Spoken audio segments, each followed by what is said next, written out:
जनाब नाजरीन, न्यूज़ लोकतंत्र में आपका दिल की गहराई से खैर मकदम है। आपका स्वागत है। आज हम ह्यूमन राइट्स प्रोटेक्शन एसोसिएशन के नेशनल कंट्रोल ऑफिस 40 मैकलोन स्ट्रीट, कोलकाता में हैं। यहाँ उस अजीम शख्सियत से बात करेंगे जिसने भूख के खिलाफ एक तहरीक ही नहीं बल्कि एक ऐसी जंग छेड़ी जिसकी नज़ीर भारत की तारीख में नहीं मिलेगी। उन्होंने लाखों से ज़्यादा लोगों को भरपेट खाना खिलाया।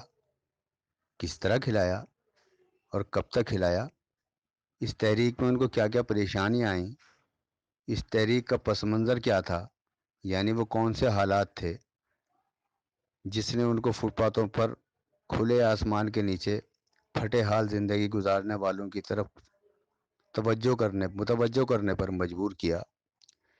उनकी तहरीक फूड फॉर ऑल का क्या मकसद है, आइए मिलते हैं फूड फॉर ऑल के फाउंडर जनाब शमीम अहमद साहब से। नमस्कार, मैं Shamim Ahmed, human rights protection association के नेशनल प्रेसिडेंट। और सबसे पहले न्यूज़ लोकतंत्र के तमाम लोगों को मैं धन्यवाद देता हूं कि आपने आज आया और मुझसे बात करने के लिए। साथ ही साथ न्यूज़ तंत्र के जो देखने वाले लोग, तमाम दर्शकों को मेरा नमस्कार, आदाब। ये उन दिनों की बात है, 2000 दिसंबर 2018 की बात है, जब फूड फॉर ऑल के नाम से मेरे दिमाग में आया। 2000 दिसंबर 2018 को जब दिल्ली पे एक प्रोग्राम से वापस लौट रहे थे, जो 10 दिसंबर था, इंटरनेशनल ह्यूमन राइट्स डे। तो रात के करीबन 11 साढ़े 11 बजे का वक्त था जब कोलकाता शहर में हम वापस लौट रहे थे, जब कोलकाता शहर में आ गए। तो पता नहीं, उस दिन मुझे लगा कि जो तो मैं आया तो किड स्ट्रीट के इलाके से गुजर रहा था, तो एक कमज़ोर आदमी किसी किड स्ट्रीट के फुट पर बैठा हुआ था।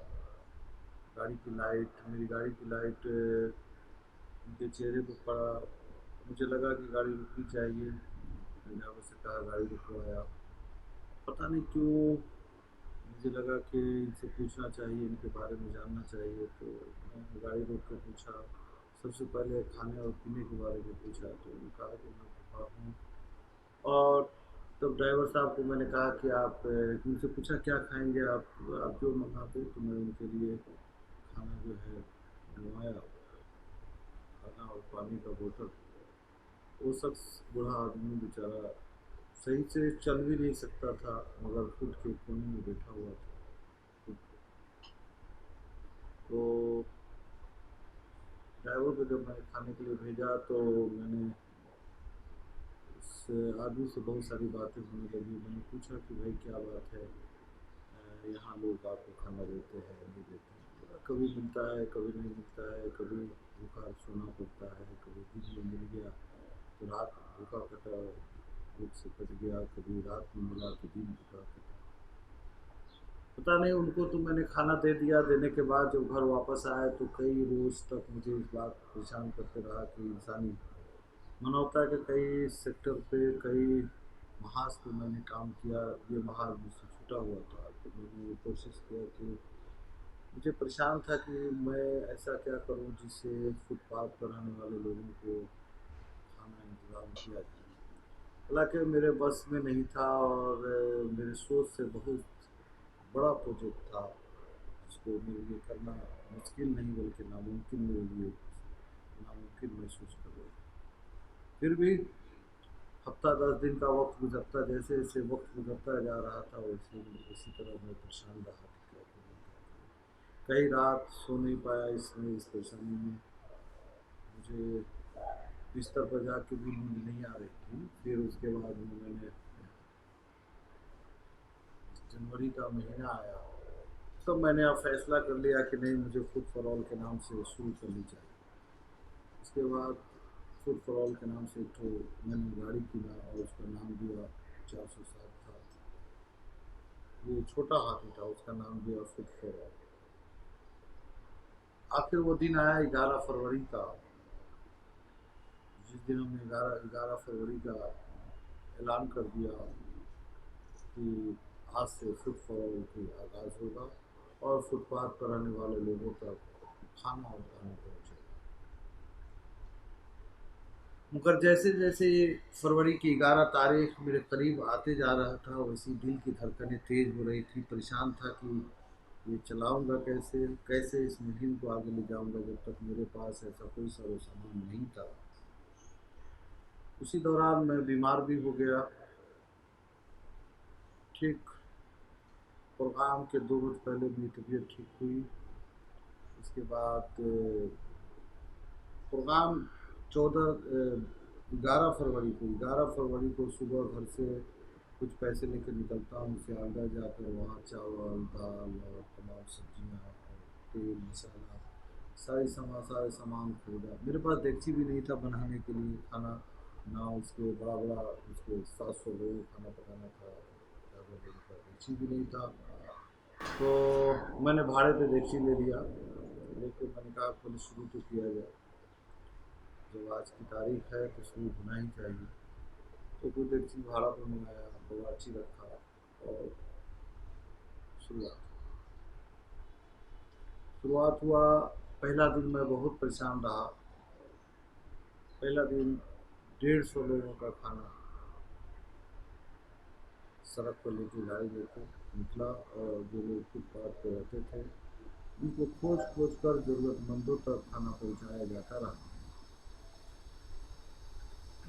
ठीक दूसरे दिन 200 हुआ, फिर 1 महीने के बाद 250 पर आया, फिर उसके बाद फिर 15-20 दिन के बाद 300 आया।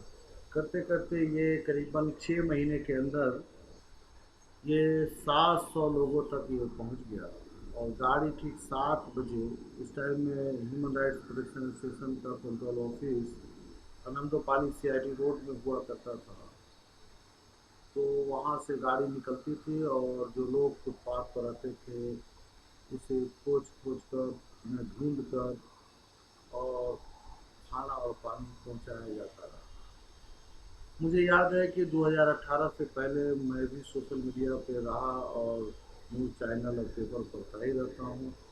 मगर 2014 से पहले सिर्फ एक चीज़ मुझे मालूम था कि जो हमारे सरदार भाई हैं उनके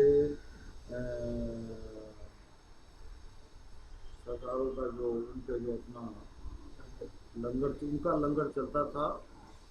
तो उस लंगर पे वहाँ से हर मज़हब और हर धर्म के लोग जिन्हें भूख लगी है वहाँ से खाते हैं।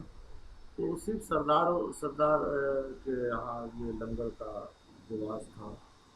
और मैं कलकत्ता में या कहीं और मैं कलकत्ता में कहीं इस तरह का कोई मुहिम या इस तरह का लोगों के अंदर बेदारी नहीं थी।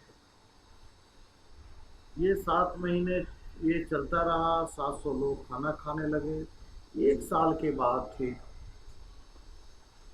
1 साल के बाद मुझे मालूम हुआ और मैं अखबारों में ये देखा कि कुछ लोग खाना जो है खाने की गाड़ी लेके नहीं बल्कि रोटी वाली मशीन गाड़ी में फिट करके वो लोग निकलते थे और रोटी और अचार वो फूड पर रहने वाले लोगों के लिए देना शुरू किया।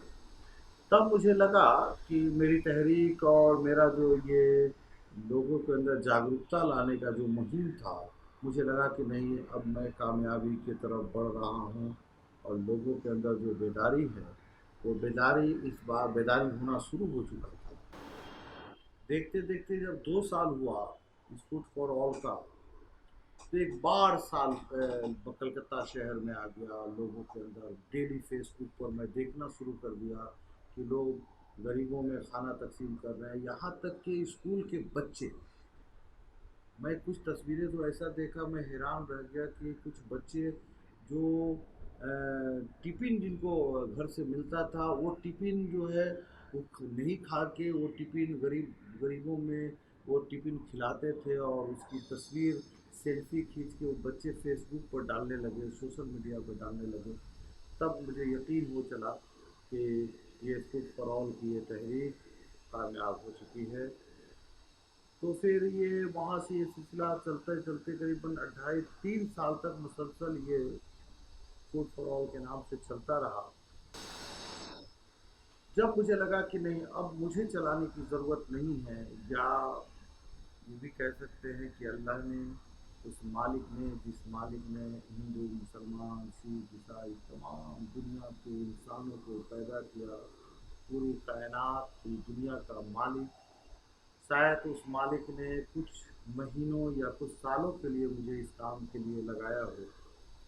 मैं उस मालिक की मर्ज़ी से काम शुरू किया और फिर शायद उस मालिक की मर्ज़ी अब नहीं रही होगी, इसलिए आनंदोपाली से ऑफिस अचानक छोड़ना पड़ा किसी कारण से, और फिर हम लोग दूसरे ऑफिस शिफ्ट हो गए और वहाँ से ये नहीं चल पाया। तो मुझे लगा कि मैं मायूस नहीं था कि मैं आगे 3 साल से ज़्यादा नहीं चला पाया, इसकी मायूसी मेरे अंदर इसलिए नहीं थी कि हमारे पीछे वाले लोग, हमारे जो हमारे बच्चे हैं, और बहुत सारी तंजीमें, बहुत सारे लोग, बहुत सारे ऑर्गेनाइजेशन के लोग, उन्होंने फैशन में इसे शामिल कर लिया। किसी गरीबों को खिलाना, उसके साथ फ़ोटो खींचना, सोशल मीडिया में डालना। तो ये तहरीक इस लिहाज से मैं कह सकता हूँ कि ये तहरीक कामयाब तहरीक रही। 2018 से पहले ऐसा ना मैं देखा था, ना शायद आप देखते होंगे, मगर 2018 के बाद आज भी आप उस तहरीक को देख रहे हैं। बशर्ते मैं वहाँ नहीं हूँ, मेरे भाई हैं, मेरे बच्चे हैं जो इस तहरीक को आगे बढ़ा रहे हैं। ह्यूमन राइट्स का बैनर नहीं हो सकता है, मगर ह्यूमन राइट्स ने जो दिया जलाया था मानवता का, इंसानियत का, वो दिया आज भी लोग अपने अपने हिस्से का जला रहे हैं। और समाज का जो एक हिस्सा फुटपाथ पे ज़िंदगी बसर करने वाले लोगों के बीच जाकर तो दिया को जलाकर रोशन कर रहे हैं। जैसे एक काला बादल हो या एक अंधेरा रास्ता हो, उस अंधेरे रास्ते में जब वहाँ एक खाने का पैकेट लेके पहुँचने वाला एक शख्स अपने साथ वो चिराग लेकर जाता है, वहाँ उसे रोशन कर देता है। तो ये तो फूड फॉर ऑल के हवाले से मैंने कहा। और दूसरी बात मैं बता दूं, फिर वहीं पे मेरे अंदर एक बात और जन्म लेता है, एक बात मेरे अंदर और बाहर निकल के आता है कि हम फुटपाथ पर रहने वाले लोगों को खाना तो जाकर दे देते हैं, दूर से खाना दे दिया, और जो लोग भी देते वो दूर से दे देते थे।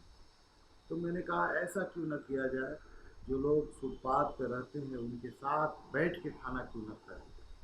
हालांकि बैठ के खाना इतना आसान नहीं था, कहने के लिए आसान हो सकता है, सोचने के लिए आसान हो सकता है, मगर जब ज़मीनी सतह पर जब आप प्रैक्टिकल करने जाएंगे तो आपको लगेगा कि ये बहुत बड़ा काम है। इसी तरह मैंने एक प्रोग्राम लगाया कि क्यों ना कलकत्ता शहर के हर इलाके में एक आम दस्तरखान लगाया जाए।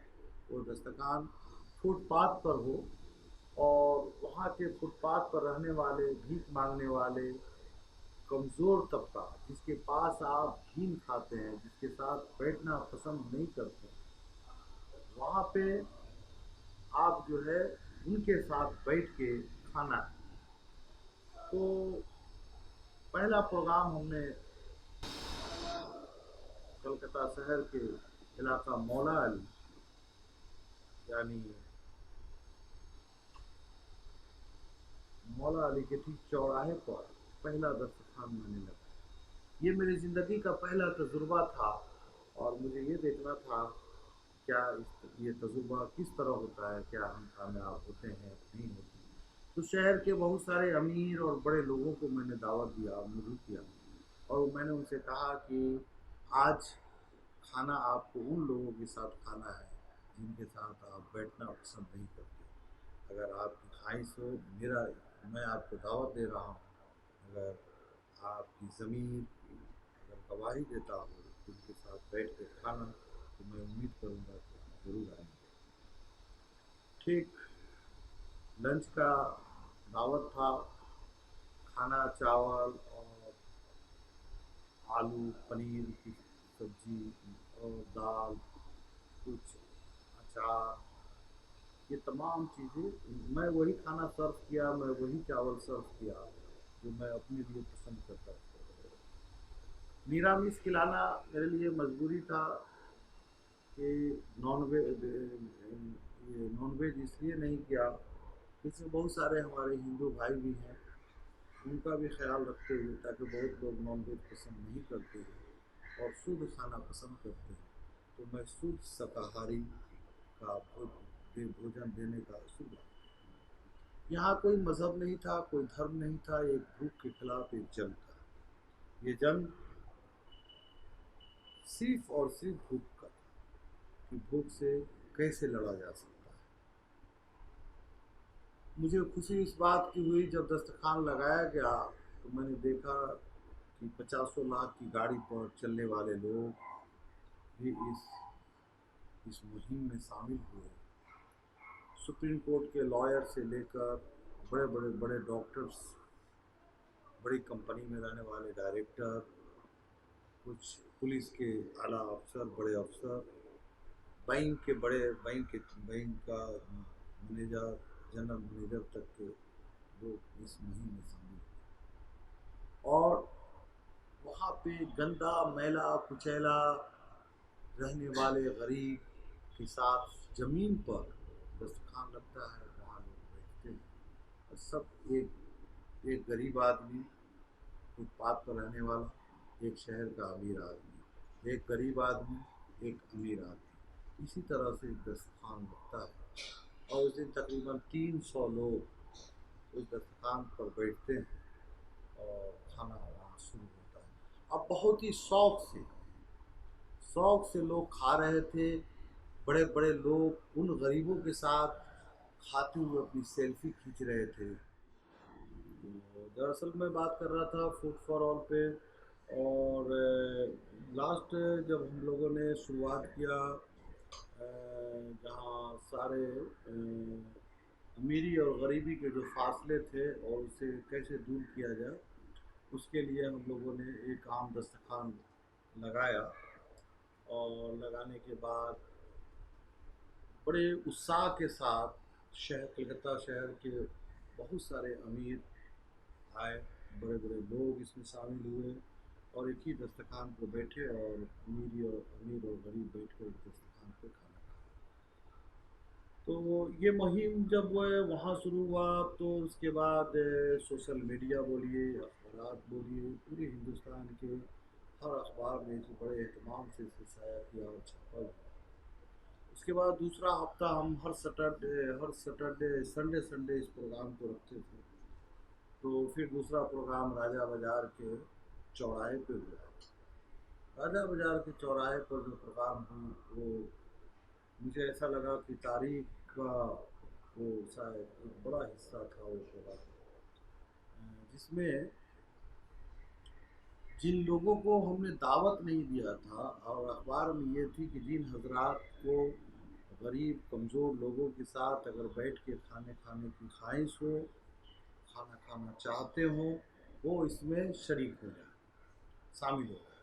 तो मैंने अखबार पढ़ के करीबन सैकड़ों लोग वहाँ पे पहुँच गए, जिसमें उर्दू के बहुत सारे पोएट थे, बंगला के भी कुछ पोएट थे, कुछ राइटर्स थे, कुछ उर्दू के राइटर्स थे, कुछ बंगला के राइटर थे, कुछ अखबार के बड़े मालिक भी थे, बड़े अखबार के मालिक भी थे। और हर तबके के लोग जो है इसमें उस शामिल हो गए। और प्रोग्राम 1 बजे हम लोगों को लंच करना था, मगर मैं जब वहाँ करीबन 12:30 बजे पहुँचे, तो कुछ लोग तो 11:30 बजे से वहाँ पे मौजूद थे, और उनके अंदर जो खुशी थी, और उन लोगों ने जो कहा कि हम लोगों ने कभी सोचा नहीं था इस कॉन्सेप्ट के बारे में, और आपने जो इस कॉन्सेप्ट को लाया, लोगों ने मुझे मुबारकबादें दी और आखिरकार वक्त आया और दस्तरखान लगा। उसमें कई फिल्म टॉलीवुड के कई एक्टर्स भी रहे हैं, कई कई आपके प्रोड्यूसर रहे हैं, कई माने संगीतकार रहे हैं। इस तबके के लोगों ने शामिल हुआ। मैं देख के मेरे आँख फटे के फटे रह गए। मैंने सोचा भी नहीं था कि ये तहरीक इतनी कामयाब तहरीक होगी। उसके बाद खाना वगैरह का प्रोग्राम चला और तमाम गरीब कमज़ोर लोग एक साथ हम लोग सब बैठ के खाना खाए। उसके बाद फिर कई दूसरे दूसरे इलाकों में इसी तरह से मुसलसल कई महीनों तक हम लोगों ने चलाया। उसके बाद कमाल की बात ये देखने को मिला कि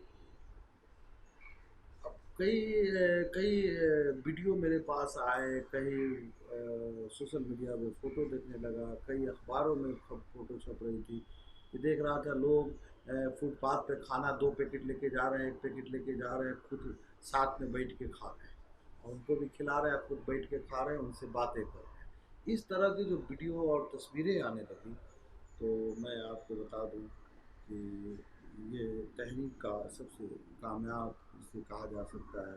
तहरीक या किसी भी मूवमेंट या आंदोलन किसी भी रूप में जब खड़ा होता है, हमने भी आज मेरे अंदर जो सोचने का जो मादा है, जो मैं सोचता हूँ, कहीं न कहीं अपने पुरखों ने जो हमारे लोगों ने जो हमसे पहले इन लोगों ने जो काम किया है, तो कहीं न कहीं उनका भी उनकी जो काम करने का तरीका था, जो कॉन्सेप्ट था, तो कहीं न कहीं हाँ, उसमें थोड़ा बहुत फेर-बदल होता है।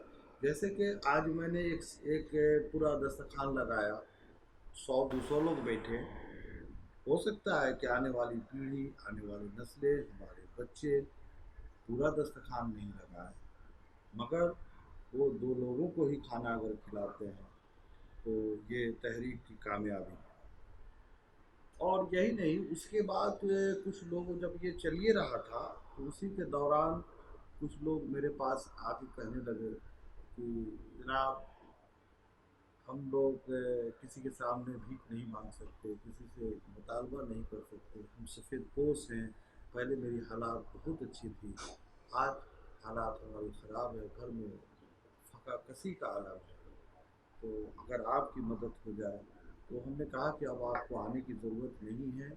और हमने कहा भी कि जिन लोगों को राशन की ज़रूरत हो, उन्हें आने की ज़रूरत नहीं है।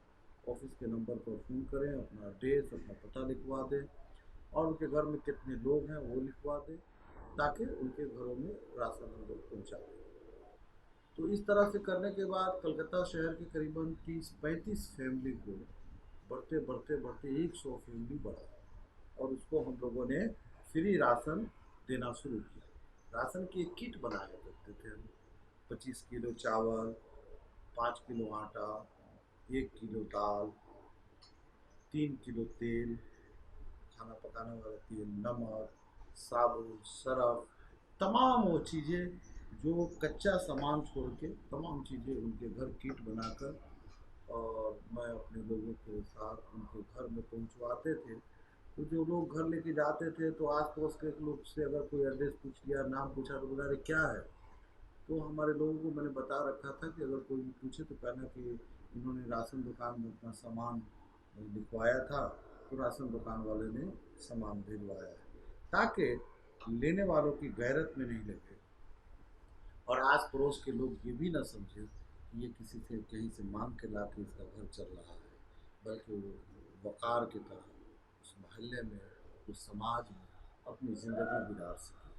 तो मेरी ज़िंदगी का एक बहुत अहम हिस्सा रहा। और मैं आपको बताऊं कि जब मैं खुद कभी कभी निकलता था खाने लेकर, चाहे वो मंदिर हो, चाहे वो मस्जिद हो, चाहे वो चर्च हो, चाहे वो गुरुद्वारा हो, जहाँ जो मिला वही खाना दिया। बल्कि खाना देने के लिए हमें किसी धर्म, किसी मज़हब, किसी जाति का नाम पूछा नहीं कि आप किस मज़हब से ताल्लुक़ रखते हैं, किस जाति से ताल्लुक़ रखते हैं। हमने सिर्फ इंसानियत और मानवता के लिए अपनी इस फूड फॉर ऑल को सर्व किया। इसलिए कि भूख कोई मज़हब देख कर नहीं आता, कोई धर्म देख कर नहीं आता, कोई जाति देख कर नहीं आता। भूख तो सबको लगती है, जिसको ईश्वर ने दुनिया में पैदा किया है सबको भूख लगता है। इसीलिए मैं आखिर में अपनी बात को विराम देते हुए मैं चंद बातें न्यूज़ लोकतंत्र के माध्यम से आप तक पहुंचाना चाहते हैं कि सिर्फ जितने लोग हमको मैं सुन रहे हैं उनसे मैं अपील करूँगा कि सिर्फ डेली 3 लोगों को आप जब अपने दस्तरखान पर खाना खाने या आपके टेबल टेबल सजता है, जब उस टेबल पर हर तरह का खाना आपके पास मौजूद होता है, उस टेबल पर जब अपने लुकमा जब खाने का उठाएं, उससे पहले एक बार ज़रूर सोचिएगा कि ईश्वर ने अल्लाह ने आपको दुनिया में पैदा किया है सिर्फ अपने लिए नहीं, बल्कि पड़ोसियों का हक भी आप पर है। पड़ोसियों को मदद करना भी आप पर उतना ही फ़र्ज़ है जितना आप अपने बाल बच्चों के लिए करते हैं। तो दस्तरखान पर खाना खाने से पहले आप उसमें से कुछ खाना निकाल दें और निकाल कर कोशिश करें कि पहले जाकर नीचे में देख लें, कोई अगर अपने घर के आसपास में कोई बैठा है उसे खाना खिला दीजिए। मैं यकीन से क्या साथ कह सकता हूँ कि उसमें आपको ईश्वर दिखेगा, अल्लाह दिखेगा। इसलिए कि जब कोई भूखा खाना जब खाता है और उसको जब कोई खाना परोसता है और उसके सामने जो खाना सामने होता है तो उसके चेहरे पे जो मुस्कुराहट होती है वही आपको ईश्वर और अल्लाह से जाकर मिला देता है।